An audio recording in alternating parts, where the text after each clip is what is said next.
लोग मौजूद हैं नेपाल में, जो कि आपको दिख रहा होगा कि एक विद्यालय है, ये बथनाहा जगह है नेपाल में, जो कि सुरसंड से ही सटा हुआ है। ये तो मनरा सिसवा महोत्तरी नेपाल का ये स्कूल है।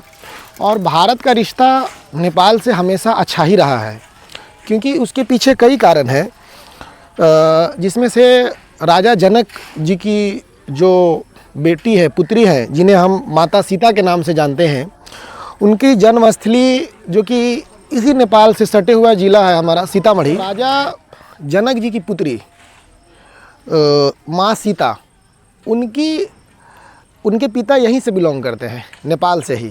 और राजा जो दशरथ के पुत्र थे राम जी, वो अयोध्या से। तो इसीलिए भारत का रिश्ता नेपाल से हमेशा अच्छा रहा है, दोस्ती का रिश्ता रहा है। इसीलिए बिना वीज़ा, बिना पासपोर्ट के हम लोग बहुत ही आसानी से नेपाल में आ गए। अभी हाल ही के दिनों में नेपाल के जेनजी युवाओं में भारी आक्रोश देखा गया करप्शन को लेकर के। जेनजी युवा, हम उन युवाओं को कहते हैं जिनकी पैदाइश 1997 से लेकर के 2012 के बीच में हुई है।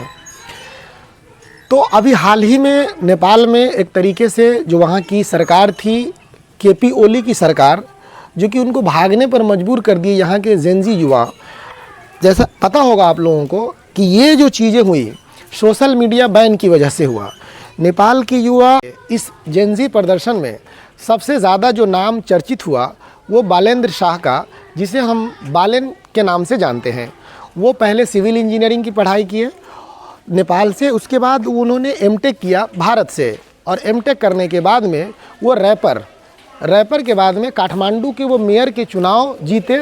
और वहाँ की जो पुरानी राजनीति थी उसमें सारे पुराने जो नेता लोग थे उनको हरा करके इंडिपेंडेंट चुनाव जीत करके वो नेपाल के काठमांडू में मतलब बहुत ज़्यादा बहुमत से जीते हैं। कि वो क्या सोचते हैं बालेन शाह के बारे में। को यूट्यूब चैनल पे सब्सक्राइब कीजिए और सपोर्ट कीजिए, ऐसा ही आगे बढ़ने।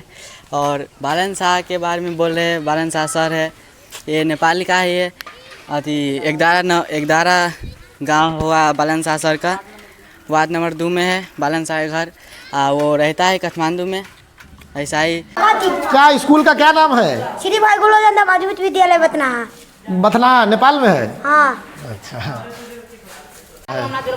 स्कूल बथनाहा में है, जो कि नेपाल में है, महोत्तरी नेपाल।